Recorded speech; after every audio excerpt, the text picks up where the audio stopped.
Obyektni bundan oldin ham kelib monitoring o'tkazgan vaqtimiz sizlarga inspeksiya tomonidan yozma ko'rsatma berilgan.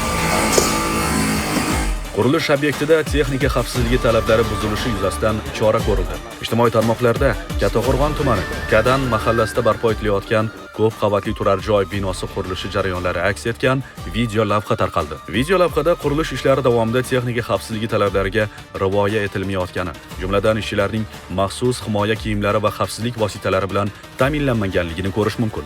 Mazkur qurilish obyekti bo'yicha Samarqand viloyati hududiy qurilish va uy-joy kommunal xo'jaligi nazorati inspeksiyasi tomonidan ilgari ham texnika xavfsizligi qoidalariga qat'iy rioya etish yuzasidan yozma ko'rsatmalar berilgan. Ijtimoiy tarmoqlarda tarqalgan video lavhadagi holatlar inspeksiya mutaxassislari tomonidan joyiga chiqib o'rganildi. Qurilish tashkiloti mas'ul shaxslarga shaharsozlik normalari hamda ma'muriy javobgarlik to'g'risidagi kodeksning tegishli talablari yuzasidan tushuntirishlar berildi. Videorolik bo'yicha ijtimoiy tarmoqlarda, ya'ni Instagram tarmog'ida chiqib ketgan videolar bo'yicha texnika bezopasligiga, xavfsizligiga amal qilinmagan, ya'ni o'zimiz uchun olingan video edi va bu bo'yicha tushuntirish ishlari olib borildi. Kamchiliklar hammasi berildi va kelasi ishimizda bu ishlarda takror qaytib bajarmaymiz.